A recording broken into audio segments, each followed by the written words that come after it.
wanted to make this video about something I'm interested in, which is bluebird conservation and helping bluebirds nest in your yard. If you're watching this, maybe you're new to it or you're just already doing it and wanted to see what maybe other people are doing. So what's going on is basically the bird wars in our yard. We have English house sparrows competing with our eastern bluebirds. So we had not had any bluebird casualties until actually this season. So this is when this all started. We had actually gone on a trip and we had 2 bluebird houses. We'd already had bluebirds fledge out of 1.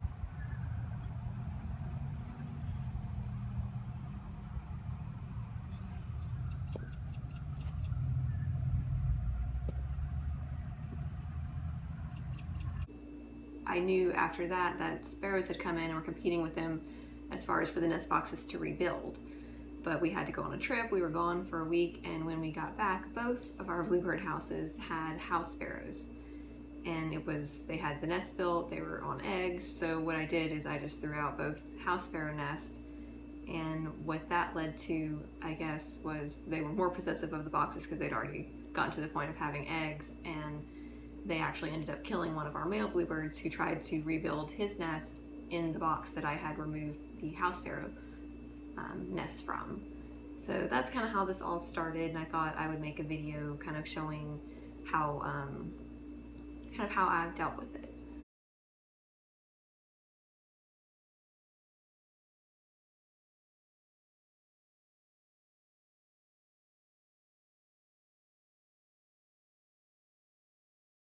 First of all, what kind of bluebirds do you have though? We have eastern bluebirds. So the different types of bluebirds are your eastern bluebird, your mountain bluebird, and your western bluebird. So depending on what kind you have in your area where you live is depending the kind of house you need. He is going to be basically all blue. The male is almost a solid blue. The female is more like the other species of bluebirds with, you know, just a little bit of blue on the back and then a little bit duller and more kind of white and a little bit of reddish brown on the breast. They're going to be in this range, which you can see it actually goes all the way up to Alaska, but just on more the western side of the US and some in Mexico or Central America. But the male is the most different compared to the others. And then the next one, to me, they look a lot more similar to the eastern bluebird, but you can see the male here compared to the female. They do look pretty similar to the eastern bluebird species. It's just more the different range.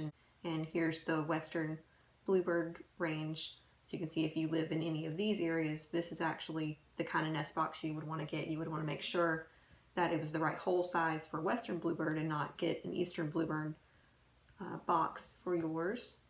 And then lastly, so this is what we have where we live, and it's actually the only species that I've dealt with. We've had bluebird houses for years at my parents' house. We've got them here now at our house, me and my husband. We've got a bluebird house at my mother-in-law's, but for just years and years we've harbored the bluebirds and had many successful fledgings. And this would be the eastern bluebird male, the eastern bluebird female. You can see the males, they're always a richer color, so it's pretty easy to tell them apart. The females are going to be a little more dull, almost kind of grayish. And you've got the juveniles, they're going to be more brown, just put some blue on their tail before they get their adult colors. And here is your eastern bluebird map of if you live in these areas, get your eastern bluebird house with the proper hole. Now, so these are your bluebird types. For the sparrow that I'm talking about, what do I mean by that? Because there are multiple species of sparrow. I don't want you to go out and think that all the sparrows in your yard are pests and you need to do something about it. This is specifically the house sparrow.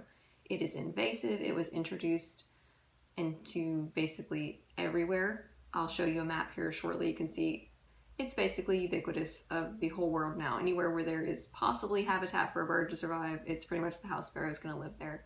They weren't introduced though to the US until the 1800s. Basically kind of how it always goes, where people thought it would be a good idea to introduce this bird, thinking maybe, hey, it'll eat insects, or we're colonists from Europe and we miss this little bird that we used to see at home, we want to bring it here, not really knowing the huge environmental impact that would have. They thought that they would be insectivorous and they would help with pests and things like that, but they don't. The trick was on us. They actually are mostly seed eaters and attack crops and things like that. They will eat some insects, but really a bluebird's more insectivorous than a sparrow is. Again, they're more going to be opportunistic. They're going to be the bird that you see eating French fries in the fast food parking lot, eating trash. They're kind of like a little cockroach, and that's exactly what happened. They overbred. They spread everywhere. They pushed out native birds, and unfortunately, they're also very aggressive. So they will even kill native birds, how we have found in our yard. But it's been a big problem. They just spread like wildfire, and they breed more than the native birds. They take the native birds' habitat, they kill them. It's just bad all around. Didn't work out. Invasive species never do. So what I'm talking about again is the house sparrow. So I will show you a picture here. This is the male, so this is going to be, at least to me, public enemy number one. This is actually, I'm sure, what killed our male bluebird. They're more aggressive. I have heard of female house sparrows also, though, puncturing eggs and pecking chicks on the nest of other birds, but it's more the male house sparrow that will absolutely kill an adult bluebird, either the female or the male, if he can catch them in the box. So again, here is the male house sparrow. This is actually, you can see the little black on his chin, or what they call a bib. That black is only there during breeding season. So this is typically how they're going to look when they're going to be posing a danger to your bluebirds. When they're fighting over the nest sites, they're going to have this dark black bib on them. That's when they're in breeding condition. The female or the hen, she's going to be less colorful. To me, as far as just kind of seeing birds flying around the yard, the male house sparrow is really easy to identify. The female, she kind of blends in, honestly, with other female birds. I mean, in our yard, we've got house finches and all kind of things that kind of this little dull brown bird can look really similar to other females, but the male, he really sticks out. And as far as their range, like I said, they're pretty much everywhere. Just, again, in the 1800s, there was no such thing as a house sparrow in the United States until humans brought them in, and this is what happened. There weren't even any actually in North America until people brought them in. And you can see they exist everywhere now. So they do not need our help, absolutely not. And they can breed anywhere. They don't need a box to breed in.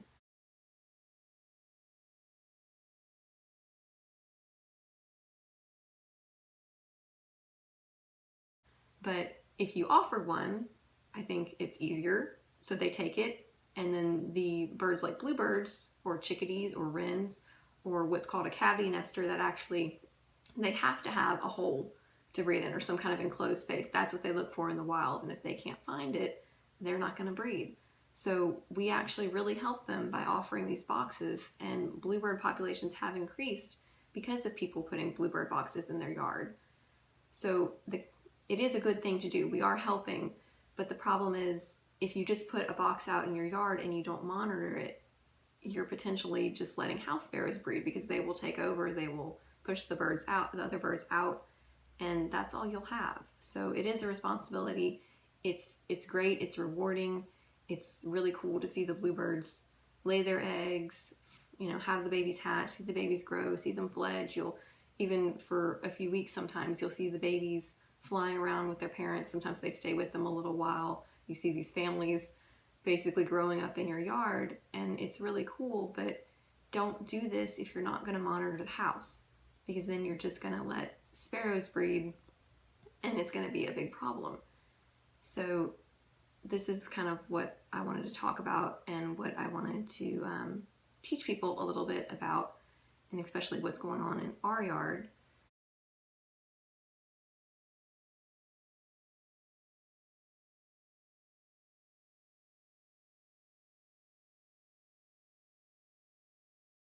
That box, since the male bluebird was killed in it, has remained empty. The other box, the sparrows immediately rebuilt and laid eggs.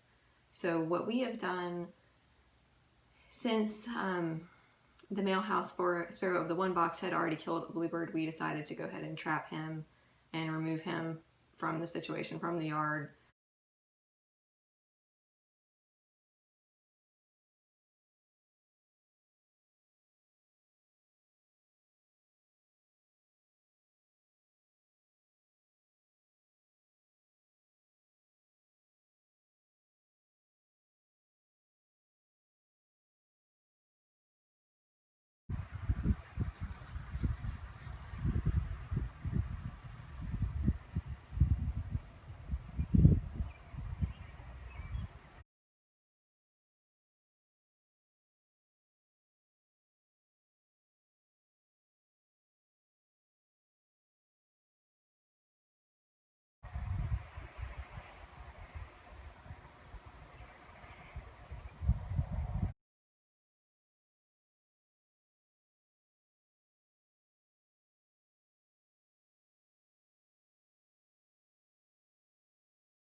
So he was dispatched of. The other house, though, that did have a female sparrow on eggs again, I have not been to the point that I wanted to, kill or euthanize the female house sparrow. Yes, like I said, they can also damage bluebird nests. They can attack birds on the nest, but they haven't, to my knowledge, been known to really kill adult bluebirds. It's more the male, and since I hadn't had a problem with the female house sparrow yet, and she's just sitting on her eggs, I decided to go this route of just making her eggs infertile. So she would waste her time, essentially, and would not have more sparrows breed.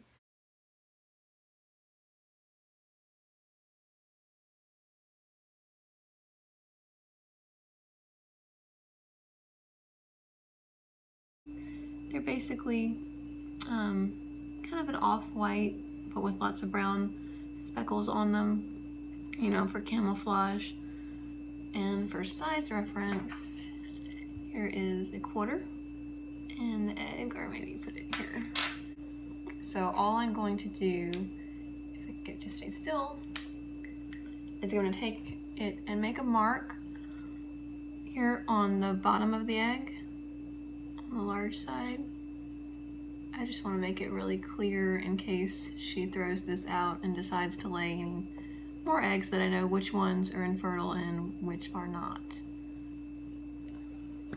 So I'm gonna let this actually warm up to room temperature. I might hold it here in a minute to speed that up, but once it's to room temperature, then I'll bring it out there and swap it with, I'm sure she's probably laid more by now, and then I'll just keep swapping it until all of them are the infertile ones. So we'll go outside in a minute. Also though, one more thing as far as helping reduce sparrow activity in your yard. You'll see when we go outside, I do have bird feeders, and that can attract sparrows.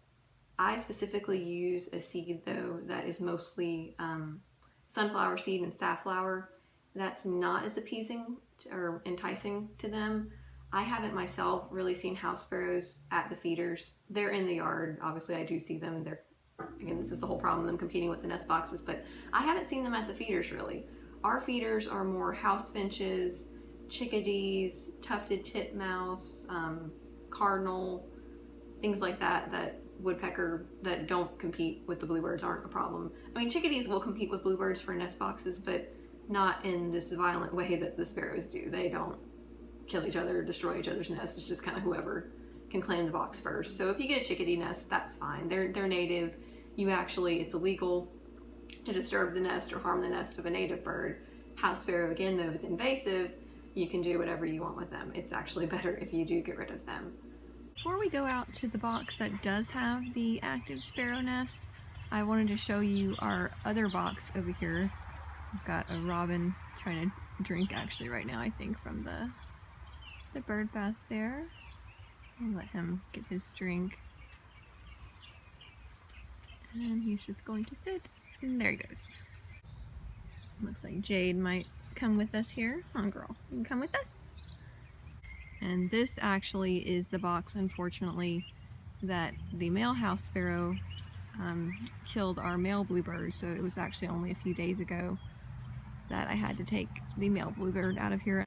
If you have any doubt or disbelief that, you know, these cute little birds you see hopping around every parking lot are actually killers when it comes to a lot of native birds, there's plenty of resources online where you can look up, you know, pictures and things like that. So this style box, just to kind of show you, we've got it here just on like a fence post style. Now you'll see we don't have a baffle on it. I would recommend that.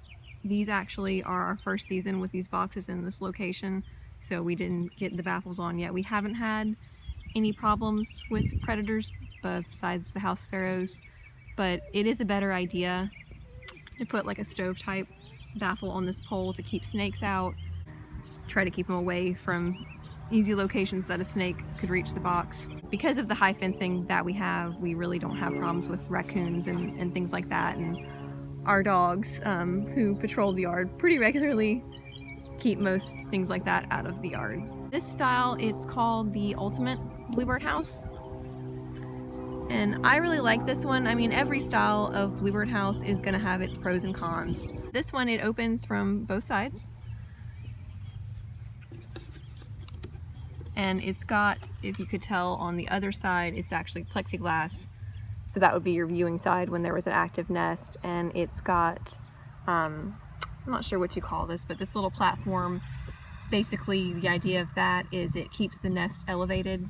So if you had like blowfly larvae, they would stay on the bottom of the box and they would not attack the hatchlings. It's also got kind of this little piece. Basically that just kind of elongates that where it's harder for, like, let's say a raccoon or something to reach in there and try to get the babies.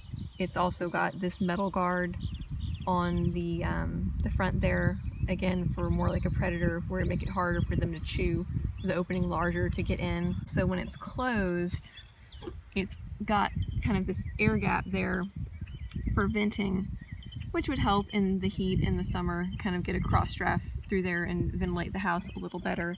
Some places you might get very hot where people will put kind of heat shield on the sides and the top of the house, or maybe put even an extender on the roof to get more shade on the hole.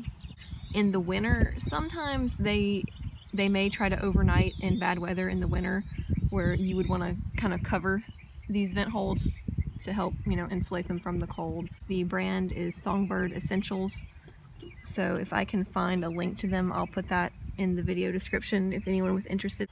The only con I have for this box is if you're someone that's really interested in taking pictures of the hatchlings and, you know, as they progress and grow, it is harder to get pictures in this box, because what happens even with the plexiglass, it's going to get dirty, you know, as they start to defecate in the box, and it gets harder to see. And then especially if it's really sunny, you open it and the light reflects on the plexiglass and it's harder to see in. But there are other boxes maybe that open from the top or open in easier ways to view the birds if that's what you're really interested in. So we will go to the other box now where we do have the active sparrow nest. I kind of just try to make noise or touch the house to give them a chance to fly out. Yeah, she's out. So I don't know how well you can see. You might need to come to this side.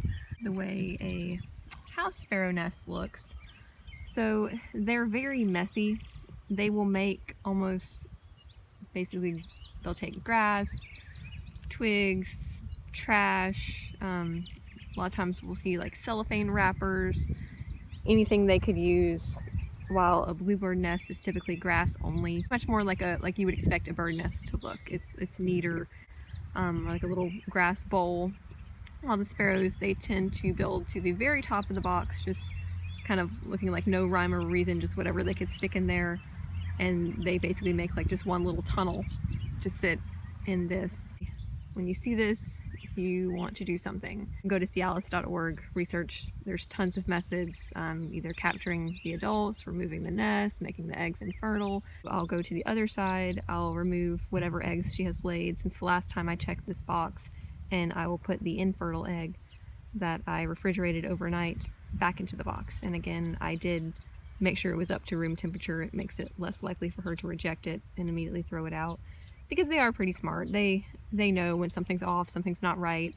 They can actually count the eggs too, so they'll know, you know, that I've obviously messed with the nest. But hopefully having the infertile egg back in here will encourage her to still remain sitting on the nest. So she had laid 2 more, so I'm going to take these inside and I'll put them in the refrigerator for 24 hours and repeat this whole process. And we'll just keep doing this until she stops laying, when she gets to the number of eggs that she wants, and, you know, make sure that they are all the infertile eggs. And you'll notice I am wearing gloves. I just think it's a good habit. There are some diseases that wild birds can carry, and I try not to transfer, you know, anything from one house to another if I had 2 active nests especially, or if I need to do the bird feeders, or if I need to go inside. You know, you don't want to bring anything from a wild bird inside to your pet birds for any kind of diseases or parasites or anything. So if I'm gonna touch the nest or mess with the nest, I am gonna wear gloves. It's just a good habit to be in. So thank you all for watching, anyone who did. Again, if you have any other Bluebird questions, definitely go to cialis.org. They're going to have more than I could possibly cover in just this short video. So we will see you later, and the dogs also, who have kind of been wondering what I've been doing this whole time, they say bye as well. So see you later.